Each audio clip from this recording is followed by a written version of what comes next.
श्रीमन्नारायणाधिपतये नमः। श्री सरस्वते नमः। श्री सद्गुरुभ्यो नमः।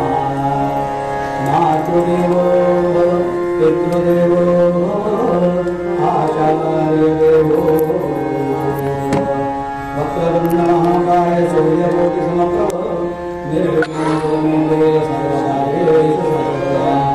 या पुण्येन्दुषाधवला या शुभ्रवस्त्रावृता या वीणावरदण्डमण्डितकरा या श्वेतपद्मासना या ब्रह्माच्युतशङ्करप्रभृतिर्देवैः सदा वन्दिता सा मां पातु सरस्वती भगवती निःशेषजाड्याः। गुरुर्ब्रह्मा गुरुर्विष्णुर्गुरुर्देवो महेश्वरः गुरुः साक्षात् परब्रह्म तस्मै श्रीगुरवे नमः। जया साजने जन्मनामार्थदाता जया मे सदा वासनामातकेव जया चामुखे सर्वदा मामकीर्ति नमस्कार्या ब्रह्मचैतन्यमूर्ते कृष्णाय वासुदेवाय हरये परमात्मने प्रणतक्लेशनाशाय गोविन्दाय नमो नमः। वसुदेवसुतं देवं कंसचाणूरमर्दनं देवये परमानन्दं कृष्णं वन्दे जगद्गुरुं कृष्णं वन्दे जगद्गुरुं कृष्णं वन्दे जगद्गुरुं। कुण्डलिकावरदे हरिविठ्ठल श्रीज्ञानदेव तुकाराम पंढरीनाथ महाराज की।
सुन्दया सिन्धुं नित्यशुद्धं निरञ्जनं समर्थं स्वस्वरूपं च रामदास्येन शोभितं।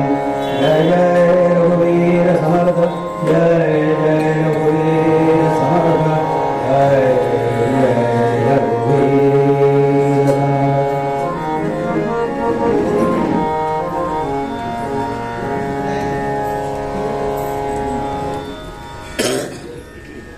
जीवनाला आलेली प्रत्येक व्यक्ती म्हणजे मनुष्य मात्र आणि इतर प्राणी देखील आपापली सोय बघत असतात. गावकडला जायचंय, आधीच गैरसोय असं सांगितलंय, पण जागा कुठे मिळते? पुंडलिकावर काय नाही, सगळ्यांचं सगळं व्यवस्थित झालं. कारण तुम्ही आम्ही या सगळ्याला कारण नसून त्याला कारण फक्त एकच आहे की जे म्हणतात मी आहे ना, असा शब्द देणारा आणि धीर देणारी एखादी कोणीही व्यक्ती जर असली ना, श्री महाराजांनी हा शब्द दिलेला आहे, मी आहे ना, का काळजी करतो? सगळं बरोबर होईल, काळजीच करायची नाही. काही पाऊस पण पडला नाही, मगाशी भीती वाटत होती, पण ती भीती निरर्थक ठरली. सगळं सगळं व्यवस्थित होतं बघा. जन्मापासून अगदी आपल्या अखेरच्या क्षणापर्यंत सगळं व्यवस्थित होत असतं. मुलांची लग्न होतात, नातवंड होतात, पणतवंड सुद्धा होतात. आता पणतवंड कठीण, कारण आपणच मुळात किती जगतो हा प्रश्न असतो. कोण समयो येईल कैसा, याचा न कळे की भरवसा, जैसे पक्षी राही दिशा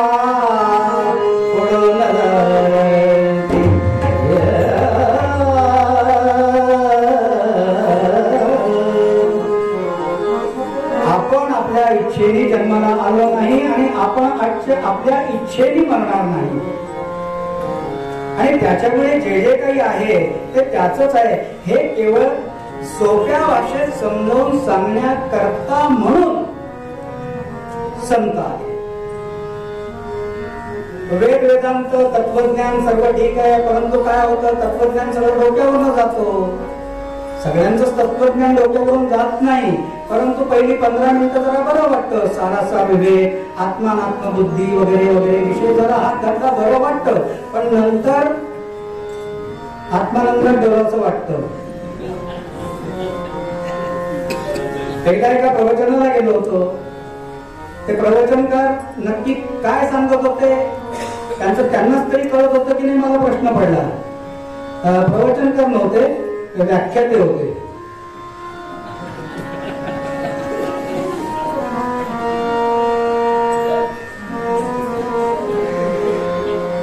ते म्हणत होते, म्हणजे त्यांना ते याच्यावरती बोलायचं होतं, आत्मा परमात्मा या विषयावर त्यांना बोलायचं होतं.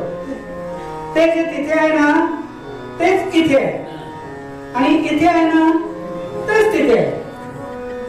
मी आपला लांब उभा होतो, म्हटलं म्हणजे काय?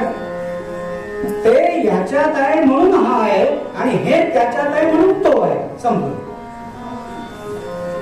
थोडक्यात त्याचा अर्थ असा होता, ते कीर्तनात सोप्या भाषेत सांगतो आम्ही. थिरचर व्यापुनी अवघा तो जगदात्मा दशांगुले उरला, किंवा विश्वतो भूत्वात् प्रतिष्ठत् दशांगुलम्. सर्वत्र एक ब्रह्म असताना काळजी करण्याचं कारण नसतं, पण काळजी लागते की नाही? प्रत्येकाला काळजी ही लागते. जो तो आपापली सोय बघत असतोच. पण एकदा का सद्गुरूंचा अनुग्रह मिळाला, मुळात अनुग्रह मिळणं ही फार एवढी सोपी गोष्ट नाहीये. आपल्याला अनुग्रह मिळतो तो बंगल्यात मिळतो, तो समाधीच्या स्थानावरती मिळतो. कारण ते स्थान चैतन्याने भारावलेलं असल्यामुळे, श्री महाराजांचा नित्य वास असल्यामुळे, आणि त्या ठिकाणी आपल्याला मिळालेला अनुग्रह. पण आता दिवसेंदिवस अनुग्रहाचं मार्केटिंग जे बाहेर होतं, जे आपण रोज बघतो, होलसेल अनुग्रह देणारे सद्गुरू एकाच वेळेला पटांगणात हजारो लोकांना बसवतात आणि हात वर करतात, हरिओम म्हणा. तर त्यांच्या त्या 100-100 रुपयाच्या माळा विकत घ्यायच्या. असं कसं असेल? स्वामी विवेकानंद असं म्हणतात, एखादा चैतन्याने भारावलेला महात्मा आपल्यातील शक्ती कोणाच्या मध्ये तरी संक्रमित करण्याच्या हेतूने उद्युक्त होतो आणि अशी शक्ती झेलून आपलं जीवन कृतार्थ करण्याकरता म्हणून जो सिद्ध होतो तो शिष्य आणि जो ज्ञान देणारा असतो तो गुरु. बरं, आपल्याला बाकी काही सांगितलेलंच नाही. जे सांगितलं ते किती सोपं आहे. नुसतं श्रीराम राम जय राम. प्रवचनांमधून 2 दिवस आपण ऐकत होतो. आज पण मी पण भारावून गेलो ते ऐकताना. ते खरोखर एक माळ करणं सुद्धा किती कठीण आहे ना. एक मणी ओढल्यानंतर दुसरा मणी ओढायच्या आधी जे विचार येतात ते पण आपल्याला घातक होतात. म्हणजे एकाग्रता फार महत्वाची आहे. ती एकाग्रता लाभण्याकरता काही फार लांब जावं लागतं अशातला पण भाग नाही. पण आता काय झालंय, आपण सगळेजण श्री महाराज सांगतात तेवढंच ऐकतो. बरोबर, जसं श्री महाराजांनी सांगितलेलं आहे, मी सांगतो याच्या पलीकडे दुसरा कोणी काही सांगत असेल तर ऐकू देखील नका, इतकं ठामपणे सांगणारे ते आहेत. पण आता नवीन नवीन पद्धतीमध्ये काही जण सद्गुरूला देखील शिकवायला निघाले.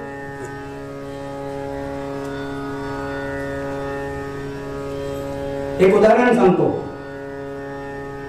व्यास महर्षी आपल्या शिष्यांना रोज पाठ देत असत.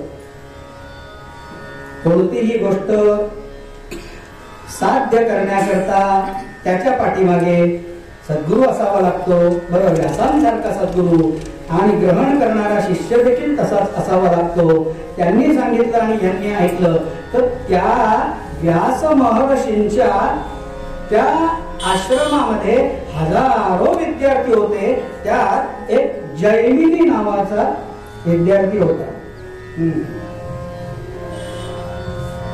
गुरूंनी सांगितलं, ऐकलं की आपली सगळ्यांची जी भावना आहे ती इतकी थोड आहे, ती काही विचारू नका.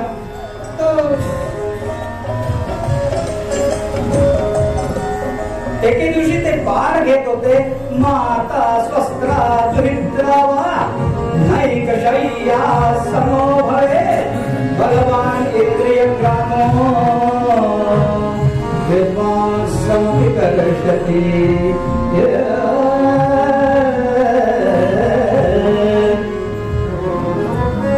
स्वतःची आई, स्वतःची बहीण ज्या पलंगावर झोपत असेल तिथे शहाण्याने झोपू देखील नाहीये असं वचन. कारण बलवान इंद्रिय ग्रामो विद्वांस समपि कर्षति. त्याच्यात तो जैमिनी म्हणतो, गुरुजी याच्यात थोडासा बदल केला तर. कोणता बदल?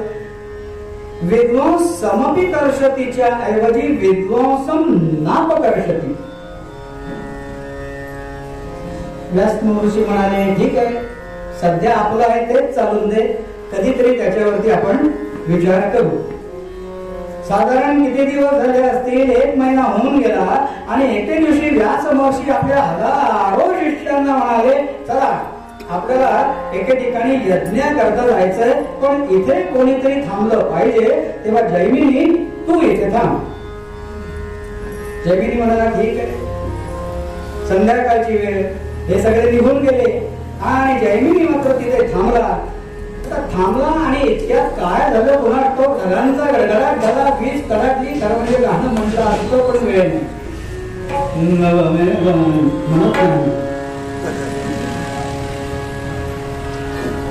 कडकडाट झाला, कडकडाट झाला आणि एकाएकी धो धो धो धो पावसाला सुरुवात झाली. आणि याच वेळेला आश्रमाच्या बाहेर पागोळीमध्ये एक 16 वर्षाची तरुणी अंग चोरून उभी राहिलेली आहे. यांनी बघितलं, अरे त्या बाई दिसतात, त्यांना जरा आतमध्ये घेतलं पाहिजे. पण गुरूंना काय वाटेल, पण म्हणे माणूस की काही आहे की नाही. त्यांनी दरवाजा उघडला. अहो बाई, तुम्ही जरा इकडे आत येऊन बसा. ती नको नको म्हणत आत येऊन बसली. तिला यायचंच होतं. जसं आपल्याला नको नको असलं तरी मुगाचा हलवा परत घेतोच की नाही.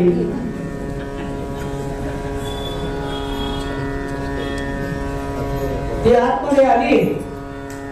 आतमध्ये आल्यानंतर तिने ती व्यवस्था, बाई बाई बाई बाई काय हा पोथ्यांचा पसारा, भस्माचा डबा इकडे, कसं सगळं संध्येचं सामान वगैरे तिनं आवरावरी करायला. स्त्रियांची जात आवरावरी करणं त्यांना फार आवडतं, म्हणून आपण लक्ष घालत.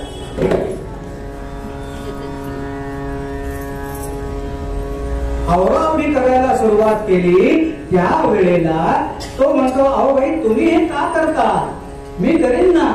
नाही हो, तेवढीच तुमच्या सारख्याची सेवा घडावी हा हेतू. शब्द कसे आहेत बघा, सेवा घडावी हा हेतू.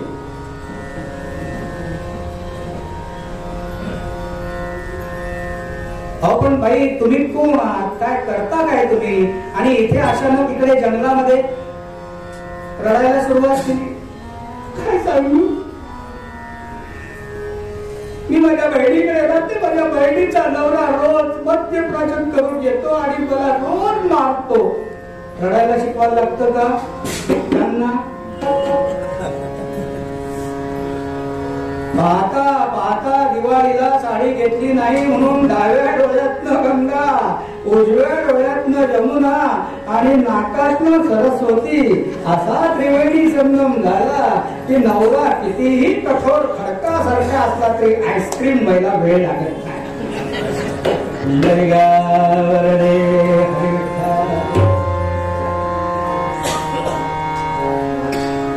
तुम्हाला एक प्रश्न विचारू? हा म्हणतो विचारा ना. बरं, मनोरवचन योगे विश्व विश्वासी भावे गोड शब्दात विचारले ना. एखादा प्रश्न गोड शब्दात विचारला की समोरच्याच्या अंतःकरणाला भेटतो. म्हणून गोड सदा बोलावे. ज्याच्याशी गोड बोलायचं नसतं त्याच्याशी पण नम्रपणे सर्व लोक प्रिय व्हावे.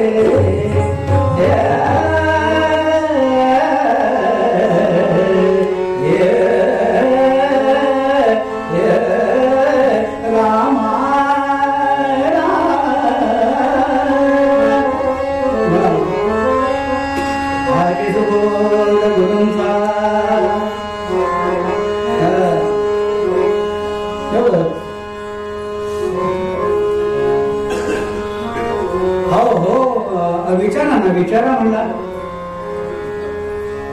माझं अजून लग्न व्हायचंय, तुम्ही माझ्याशी लग्न कराल का? याच्यावर एकदम मोठा आघातच झाला. नाही म्हणावं तरी पंचायत आणि हो म्हणावं तरी पंचायत. कारण व्यास केवळ सांगता येत नाही. त्याच्या आधी पलायन कसं करावं याचं गणित बांधायला पाहिजे ना. नाही म्हणलं म्हणजे माझ्या मनात तसं तुमच्याबद्दल काही नाही, टोणक्याच्या मनात तसंच होतं. नाही तसं नाही, पण म्हणला म्हणजे ते ठरलेल्या भाषा असतात या. आता या सगळ्या भाषा मोबाईलने बंद करून टाकले.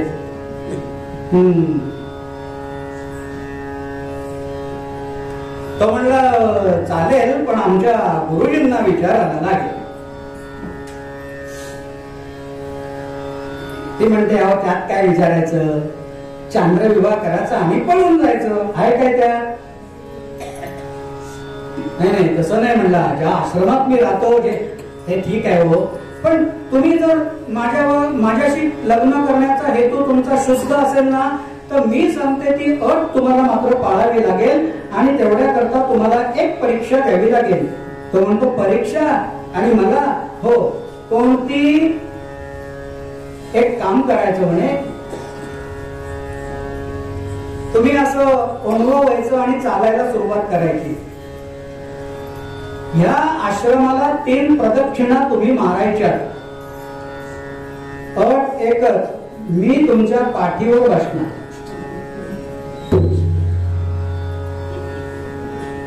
हा म्हणतो सगळंच कठीण दिसतंय का? या बयेला पाठीवर यायची, अनुभव व्हायचं.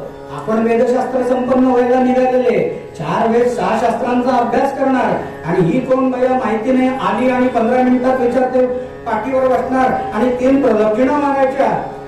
पण म्हणतो काय करायचंय, नाहीतरी मुली कुठे मिळतात, पूर्वीपासूनचा प्रॉब्लेम आहे.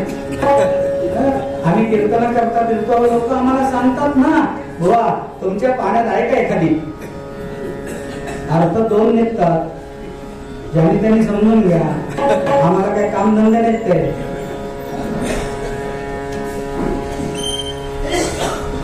नाही म्हणे अगदी काळी सावळी असली तरी चालेल, पिवळी धमक तुला देणार कोण?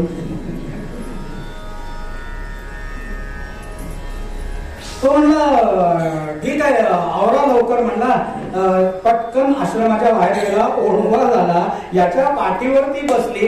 एक प्रदक्षिणा झाली, दुसरी प्रदक्षिणा झाली आणि तिसरी प्रदक्षिणा पूर्ण होणार इतक्यात पाठी मागून चाकाचा फटकारा बसला.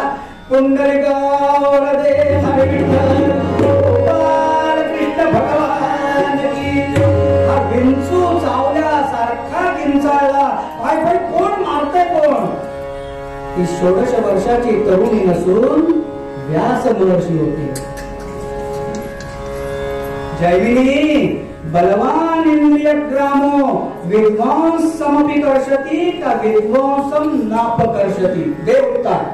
म्हणून गुरुला शिकवण्याच्या भानगडीत पडायचं नाही. त्याने जे सांगितलं ते तंतोतंत पाळायचं. तो जे सांगतो ते आपल्या कल्याणाचं सांगतो. आपण सारिके करीती तत्काळ नाही काळ वेळ तया लागे. तुका म्हणे कैचे अंगले हे जन गेले विसरून खड्या देवा. पाहुणे 6 झालेले आहे, मला आवडतं घ्यावं लागणार याची मला कल्पना आहे. आणि म्हणून आपण जी सर्वजण मंडळी होती दरवर्षी आपण जी जमतो, दर 2 वर्षांनी किंवा गोंधळात आपण जमतो. खरं सांगू का, तुमच्या समोर कीर्तन करताना माझे बरीचशी तत्व मी बाजूला ठेवतो, कारण सगळेच घरातले. मला कालपासून काही म्हणा बाईंचं कीर्तन मात्र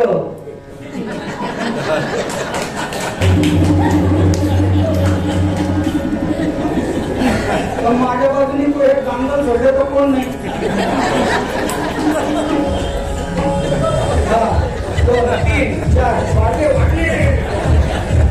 कामात त्याला जायची गरज नाही, इथेच वाढले. परत पुन्हा म्हणतात काय त्यांचं ते त्यांच्याकडे बघितल्यावर काय समाधान म्हटलं. आणि म्हणलं माझ्याकडे बघितलं तुका म्हणे या विषयाला.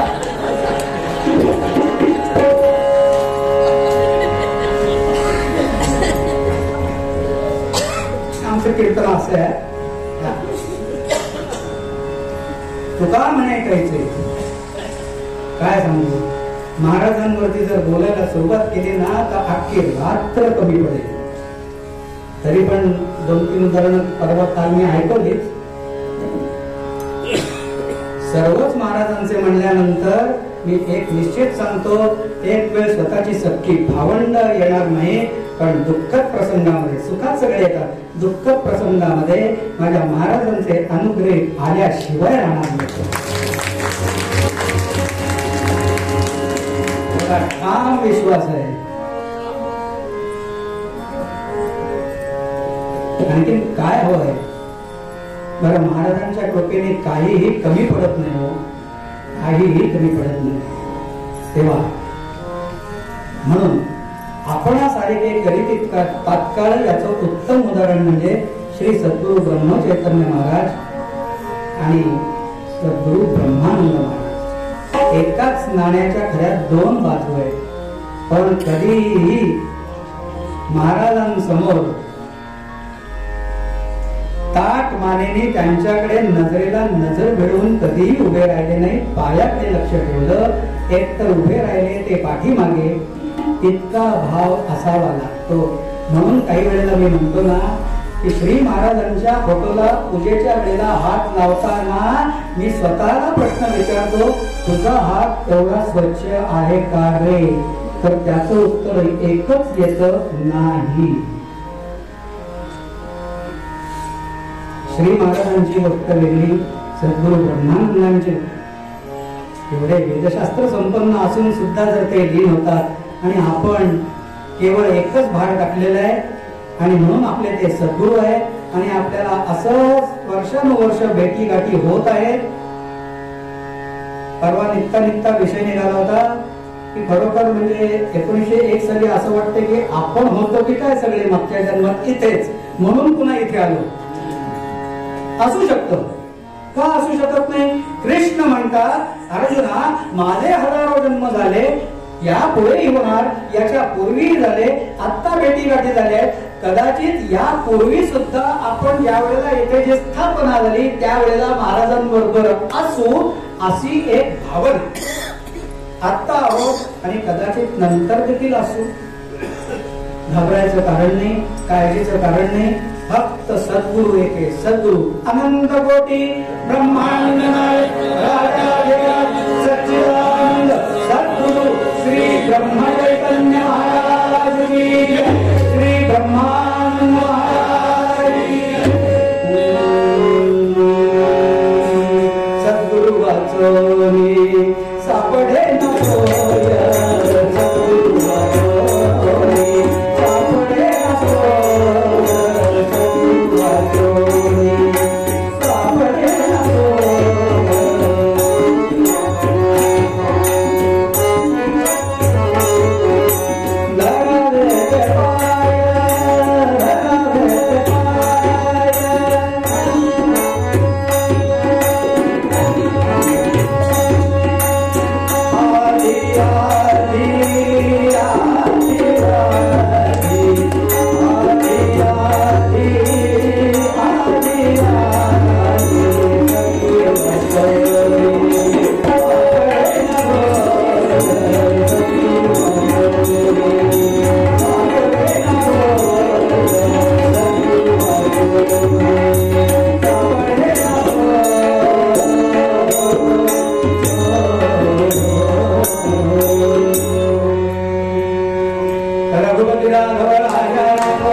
पौर्णिमेची रात्र होती.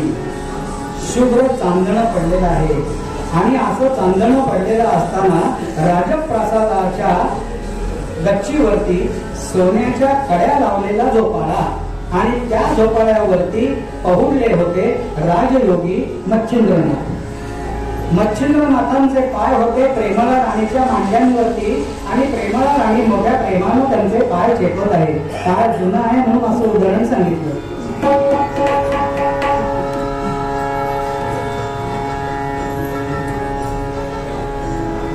आता दिवस उलटे आलेले आहेत. त्यातला गेम चेंजर कोण आहे तेच कळत नाही.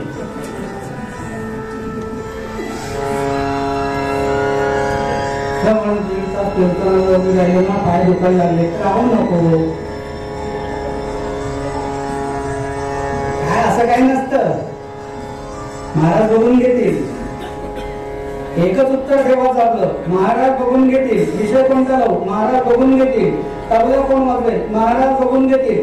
तबल्यावरनं आठवली एक गोष्ट सांगतो आणि पुढे लगेच निघतो. हा एकदा एका ठिकाणी कीर्तनाला गेलो. अहो असे साथीदार भेटतात ना, शनीची साडेसाती परवडली नको असं वाटतं काही वेळेला. आजचं तसं नाही. शिरीष जेव्हा मला कळलं शिरीष आहे म्हटलं धन्य. म्हटलं प्रश्नच नाही. म्हटलं तुमचा तो तबला कुठल्या स्वराचा आहे? तुम्हाला पाहिजे त्या स्वराचा आहे? नाही म्हटलं काळी एकला लागतो. हो एक आहे काळी आहे. म्हटलं मग हा मध्यमाला? त्याने असा गोल फिरवला. हा बघा इथे मध्यम. म्हटलं कीर्तन अप्रतिम होणार म्हटलं तुमच्यासारखे असल्यावर. म्हणून सांगितलं तर मच्छिंद्रनाथांचे पाय प्रेमळाने चेपत आहे, पण मच्छिंद्रनाथ बघत सुद्धा नव्हते, ते समोर बघत होते चंद्राच्या कोरीकडे. ही मनात विचार करते, मी एवढं प्रेमाने पाय चेपत असताना महेंद्रालाही हेवा वाटावा अशी सेवा यांची करत असताना यांचं लक्ष आज माझ्याकडे कसं नाही? नाथ तिकडे काय बघताय? माझ्याशी गप्पा मारा ना. नाथ म्हणाले, या राजवैभवात आमचं चित्त कधीही रमलं नव्हतं, रमत नाही आणि पुढेही रमणार नाही. आम्ही वाट बघतो आमचा शिष्य येण्याची. म्हणजे आमचा शिष्य आम्हाला न्यायला येतोय, तो आला की त्याच्या बरोबर आम्ही निघून जाणार आहे सगळं सोडून. बापरे, या राजवैभवात आमचं चित्त कधीही रमलं नाही. आमची स्थिती कशी झाली सांगू? 12 वर्ष झाली तुमच्या या प्रेमळ कटाक्षाने आणि तुमच्या या प्रेमळ वाशेने मिलिंद गुंतला कमळीत. ऐसे झाले एक आमचा शिष्य गोरक्षणात, आम्हा पुसत येतसे. बंदातली देवही बंदातली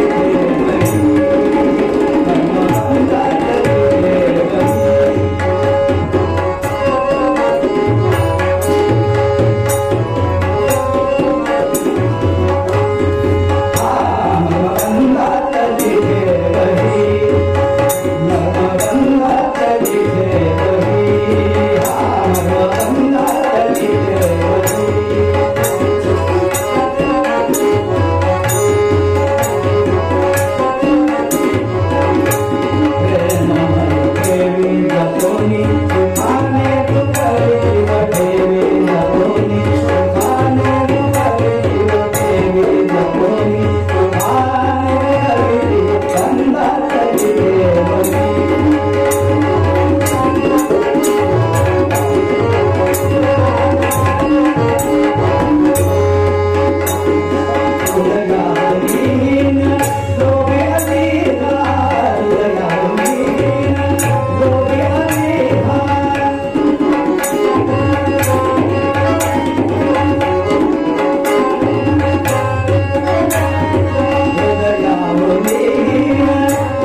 अडकून पडलो आहोत.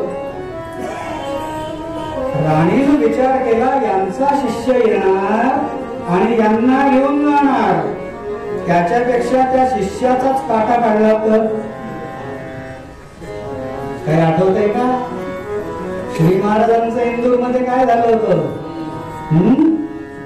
संतांच्या वाट्याला हे अनुभव नेहमीच येतात, त्याच्यातून ते उत्तीर्ण होतात, नवे नवे तरी सुद्धा त्रास देणाऱ्याचं भलं करतात, म्हणून ते संत होतात. आम्ही बदले घ्यायला जातो. हा वृत्तीतला फरक आहे. हा वृत्तीतला फरक नामानी बदलता येतो, म्हणून अहर्निश नाम असावं. प्रत्येक वाक्य वाक्य श्री महाराजांचं जे आहे ना, हा प्रतिम आहे.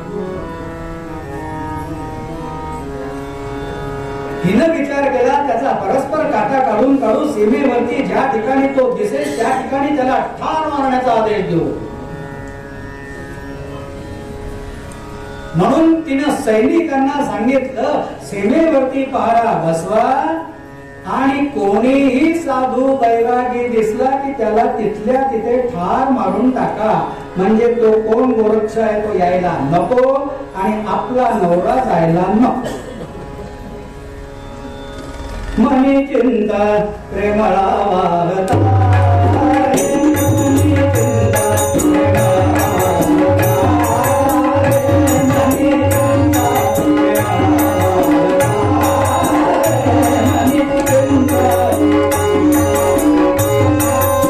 मनी चिंता प्रेमळा वाहता, मनी चिंता.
त्याच्यामुळे कोणी येईना, पण आमचा गोरक्षनाथ घाबरण्यातला होता का?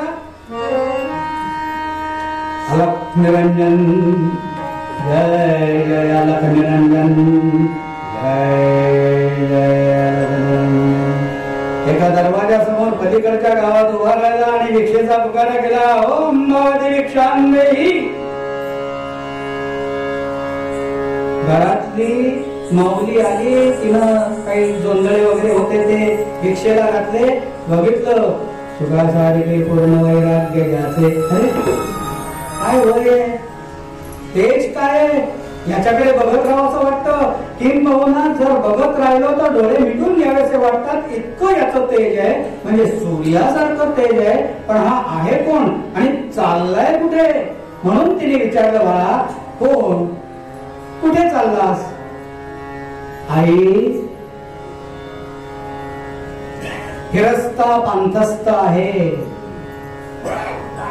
या नगरातून त्या नगरात जावं, भिक्षा मागावी आणि गुजराण करायची. असं मग एक काम कर, इथून परत फिर, पुढे जाऊ नकोस का? हे बघ, आई म्हणून हाक मारलीस म्हणून त्याच नात्याने तुला सांगते, तब्बल 12 वर्षापूर्वी मच्छिंद्रनाथ नावाचे साधू इथे आले होते. त्यांचं त्या प्रेमळा राणीवरती प्रेम बसलं, त्यांना मुलगा देखील झाला. बापरे, एवढ्या गोष्टी पुढे गेल्या. मी त्यांना शोधत इथे आलो असं मनात म्हणतोय. हा, तुझं नाव काय रे? तो म्हणतो नावात काय आहे, कसा सांगेल तो? नाव सांगितलं तर बसला असता. आई तुमचा सल्ला मानतो, मी इथून परत जातो, तिकडे काही जात नाही. बरं येतो. हा आई. रस्ता चुकवून गावाला वळसा मारून पुन्हा त्या रस्त्याला लागला. पण प्रश्न असा होता, सीमेवरती एवढा पहारा, बैराग्याने जायचं कसं, हा मोठा प्रश्न होता. इतक्यात एका वडाच्या झाडाखाली काही रासधारी मंडळी कार्यक्रम करणारी, त्यांचा तो मृदुंग वाजवणारा आजारी पडला म्हणून चिंतेत बसली. साथीदारांमुळे असं काही वेळेला होतं, आमचं नाही त्यांचं. आमचं कशाला काय होईल, आम्हाला नसले तरी चालतात, असले तरी चालतात, काय विचारू नका. हे महाराजांचं कार्य आहे ना, इथे तक्रार करायची नाही पहिली गोष्ट. पण ही दोन रत्न आज भेटली, 4, 2 नाही 4. हो, एकाचे निंदिले सहज दुजिया निंदिले असं व्हायला नको.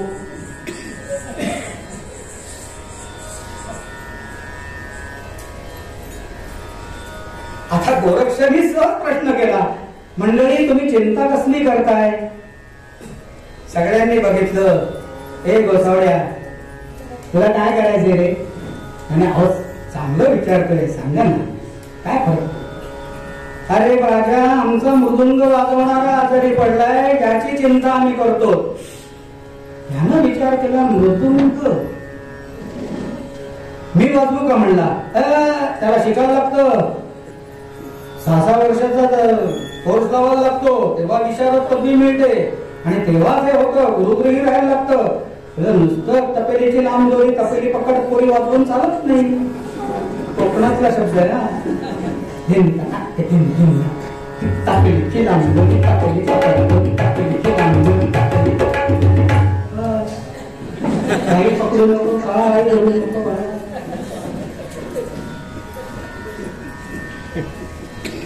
या ठिकाणी पु ल देशपांडे असते तर वेगळ्या भाषेत बोलले असते.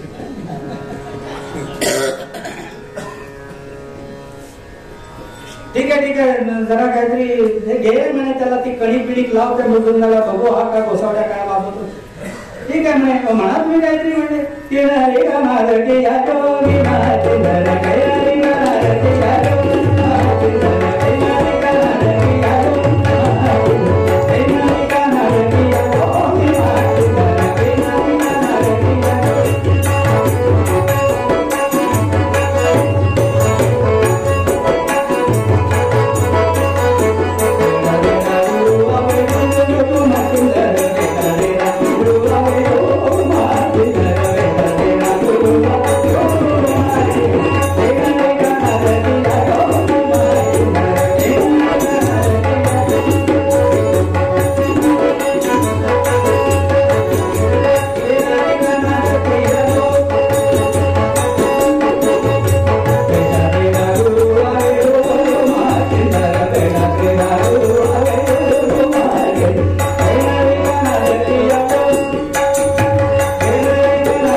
माणसाचा स्वभाव असा आहे, दुसरा कलाकार चांगला मिळाला की पहिला मेला तरी चालतो. म्हणून भरोसा कोणावर ठेवायचा, याचं चातुर्य ज्याच्याकडे असेल तो खरा कलाकार. चुकीचं बोललो? आणि म्हणून कलाकार लोकांच्या मध्ये जे आपापसात जे काही होतं ना, ते याच्यामुळे होतं. पण आपल्याला तसं का होत नाही आपल्याला माहितीये. महाराजांना द्यायचं ते देतात, त्याच्यात समाधान मानायचं, आपली अक्कल चालवायला जायचं नाही पुढे.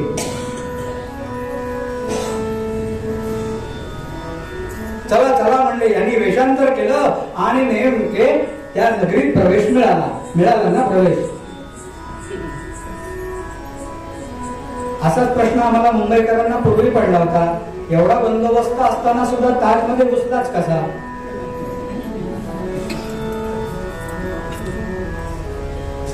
कार्यक्रम कार्यक्रमाची वेळ ठरली. कार्यक्रमाला आता सुरुवात होणार. चिकाच्या पडद्याच्या आड मच्छिंद्रनाथ, प्रेमला राणी आणि त्यांचा तो मुलगा मीनानाथ येऊन देखील बसले. नांदी पण झाली म्हटली असती, पण 6:12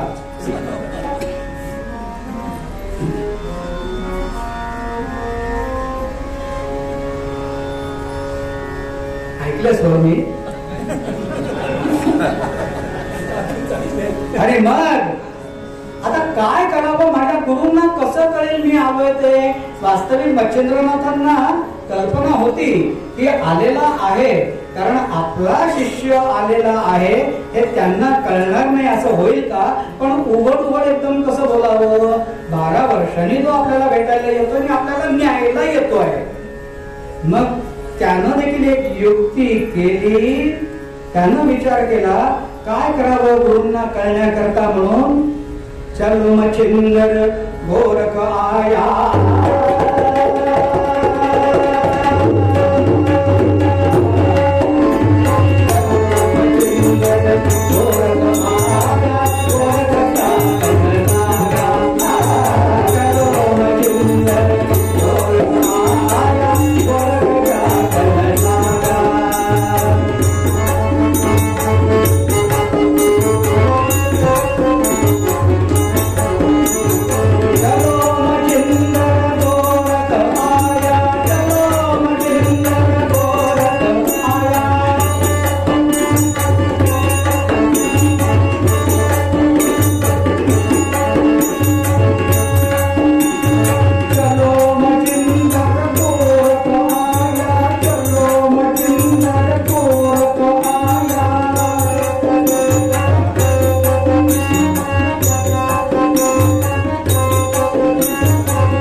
आपल्या शिष्याकरता सद्गुरु खाली सुद्धा उतरतात वेळ आली तर.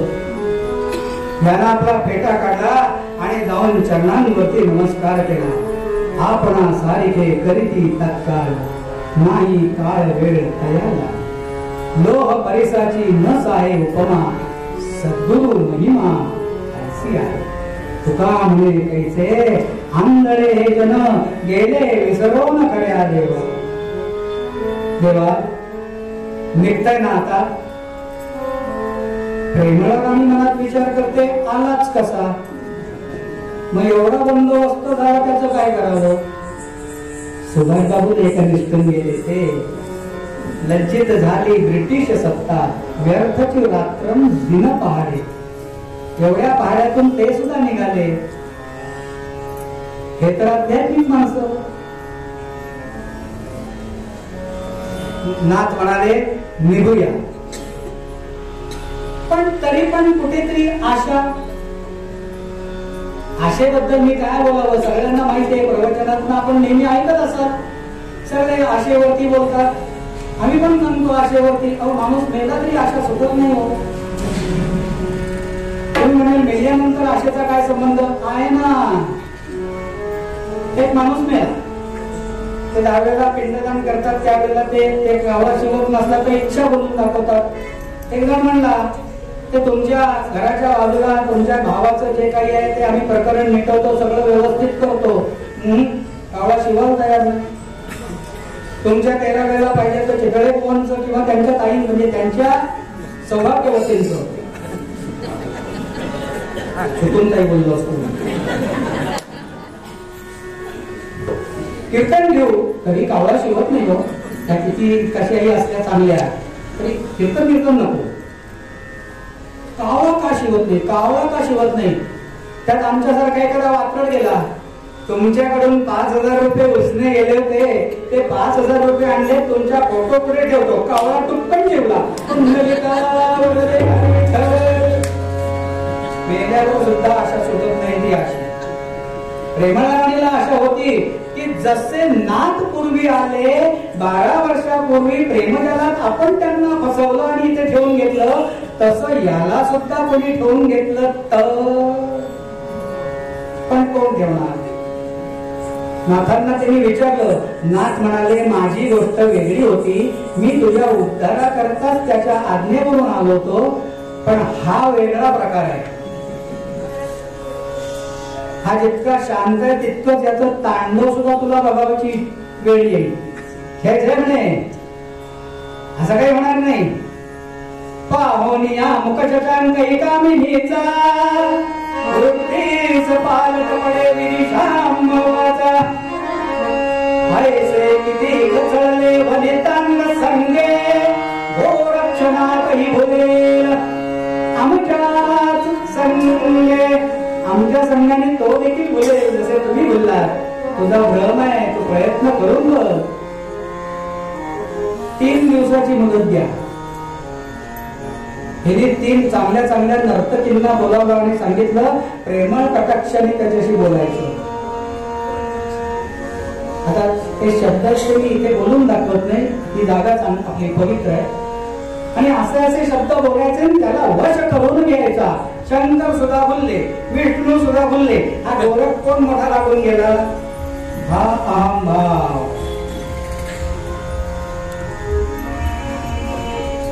तीन नर्तकींना बोलावल्याने सांगितलं इकडे या, आज रात्री तू त्याच्या महालात जायचंस. ते बसले होते रात्रीचे. ओम नमः शिवाय, ओम नमः शिवाय, ओम नमः शिवाय, ओम नमः शिवाय, ओम नमः शिवाय, ओम नमः शिवाय. पद्मासनात डोळे बंद आहेत, ध्यानस्थ बसलेले आहेत. एक नर्तकी पुढे गेली. मध्यरात्रीची वेळ. कुळकुळ करून बांगड्या वाजवल्या. वाजवण्यासाठी बांगड्या होत्या म्हणून वाजल्या.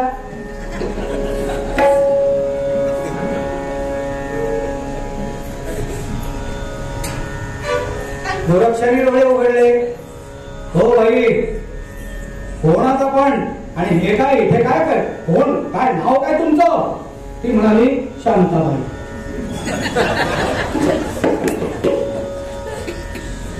काय काम काय? तुमची सेवा करण्याकरता म्हणून या ठिकाणी आम्हाला राणी सरकार. इतकं बरोबराची गरज नाही. कसली सेवा? तुमचे पायाचे पण स्पर्श देखील करायचं नाही. मग काय सेवा करू तुमची? आमची सेवा या ठिकाणी बसा. 13 कोटी रामनामाचा जप काही न खाता पिता करून दाखवा. कुंडलिका हातात माळ घेतली का झोप लागते आपल्याला? म्हणजे मला तरी. तुला दुसऱ्यांची उदाहरण मी काही देत नाही. ती माळ पडल्यावर कळतं माळ पडले. उचलाची सुरुवात. मग शेजारचा विचारतो काय बुवा झोपला तर छे छे. तुझा आपलं काही बेकाबेकी चालते.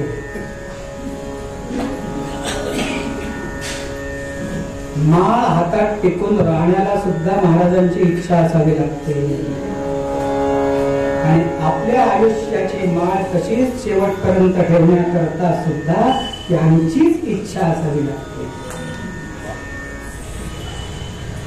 म्हणजे कोणी म्हणलं ना आयुष्याची दोरी केव्हा तुटेल, आपण नाही या शब्दांवर विश्वास ठेवत.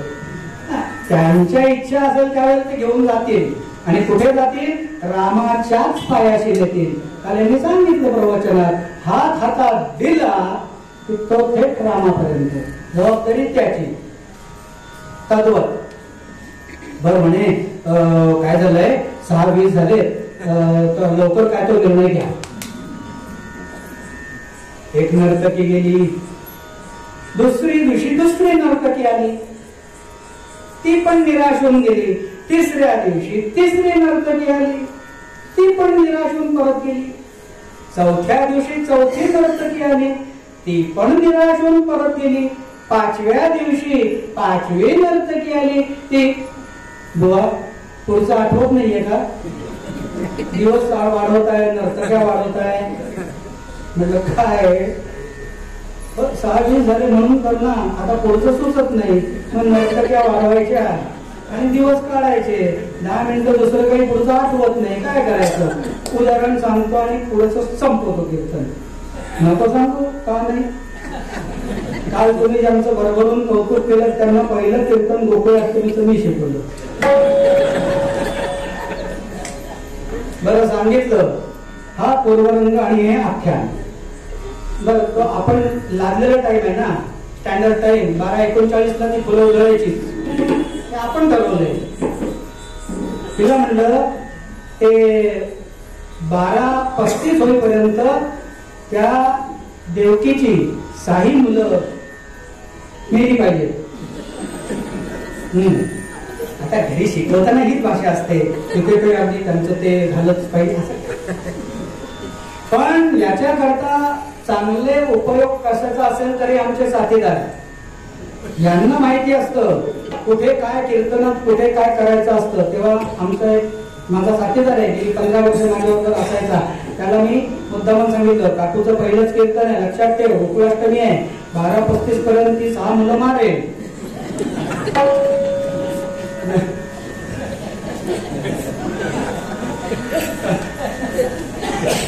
नंतर तो 7वा आणि नंतर तो 8वा. पण कसं असतं, इकडच्या बाजूला एकदा समोर माईक दिसला, किती बोलून किती नाही, किती बोलून किती नाही, घड्याळ नाही, काय नाही, काय नाही, काय नाही. जे सुरुवात करायची दणदणीत आणि बोलायचे तेवढं बोलून घ्यायचं. समोरचे झोपा काढतात ते लक्ष नाही, चालूच पडता आपला गिरणी. 12:35 झाले, त्या देवकीचा पहिला मुलगा जन्माला आला होता.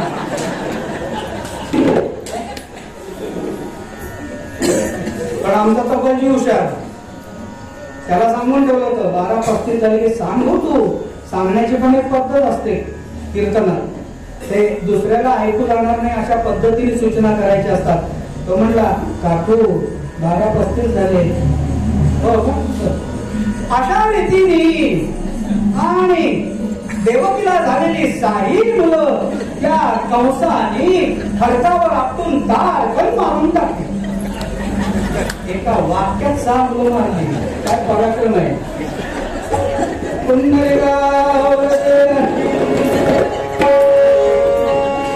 म्हणजे कीर्तन लांबवायचं असेल तर एक नर्तकी आली, दुसरी आली, तिसरी आली, आणि काटायचं असेल एका मिनिटात 6 मुलं, कीर्तन संपलं. तसं आपलं 6 वाजून हे कळता आहे ना, 35 नाही 35 कसे होतील.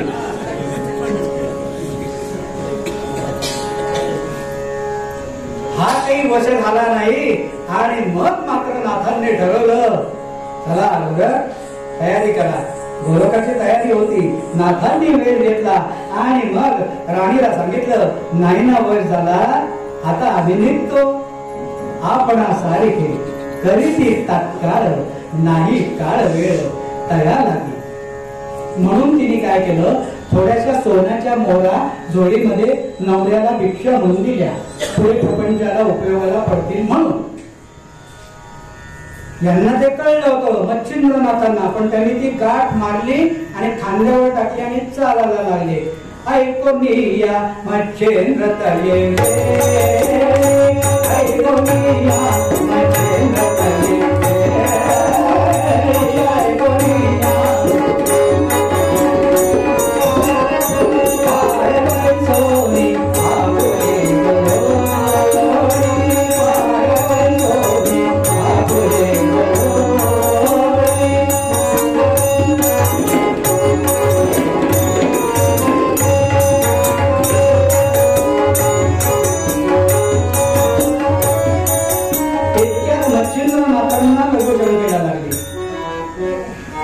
बेटा गोरख, अरे इथे काही भीती वगैरे आहे का रे. गोरक्षनाथ मनात म्हणतो, हे आपले गुरु ना, हा विष्णूचा अवतार ना, मग हे असं का विचारतात, इथे काही भीती वगैरे नाही ना. गोरख म्हणाला, काही भीती वगैरे काही नाहीये. नाही ना, बर मी जरा लघुशंकेला जाऊन येतो, तोपर्यंत ही झोळी नीट सांभाळ.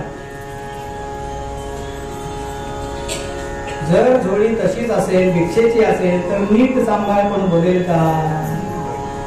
त्याच्या सुवर्णाच्या मोहरा होत्या, झोळी नीट सांभाळ. यानं पण तितक्याच तर्फेने सांगितलं, नीट सांभाळतो. मच्छिंद्रनाथ लघुशंके करता गेले, यानं गाठ सोडली, बघितलं सोन्याच्या मोहरा. करायच्यात काय आपल्या संप्रदायाला? सोने रुपये आम्हा मृत्तिके समान, अशी आपली वृत्ती ना. सगळ्या मोहरा घेतल्या आणि फेकून दिल्या आणि थोडेसे दगड उचलले आणि त्याच्यात ठेवून दिले, गाठ मारून. नाथ लघुशंकेवरून हात पाय धुवून आले. बेटा गोरख, सगळं क्षेम आहे ना? हो म्हणला, सगळं क्षेम. दिगंबरा दिगंबरा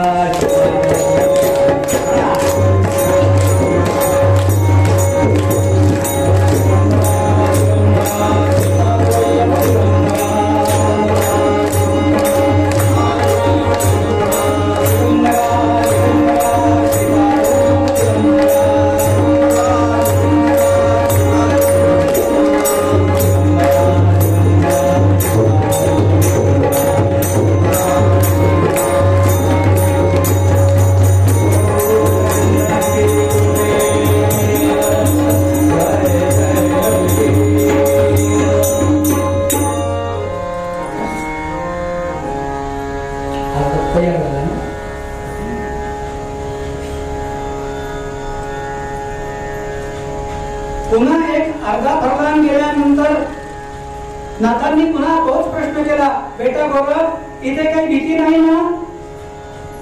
या वेळेला दिलेलं उत्तर फार महत्वाचं होतं.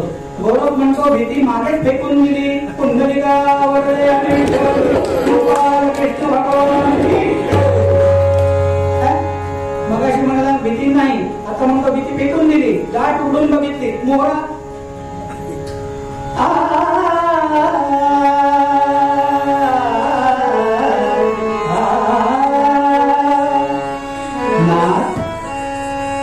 देवा, लोकांच्या जीवनाचं सोनं करणारे तुम्ही, तुम्हाला त्या सोन्याचं काय पडलंय?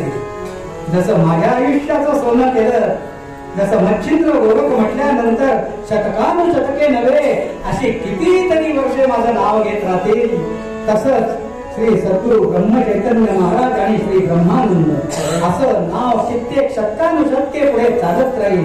जसं निवृत्तीनाथ आणि ज्ञानदेव, जसे रामकृष्ण परमहंस आणि विवेकानंद, जसे समर्थ रामदास आणि कल्याण, तद्वत गोरखच्या मच्छिंद्र ही जोडी गुरु शिष्य म्हणून सांगितलं ना, की नुसते गुरु नव्हे तर ते सद्गुरु.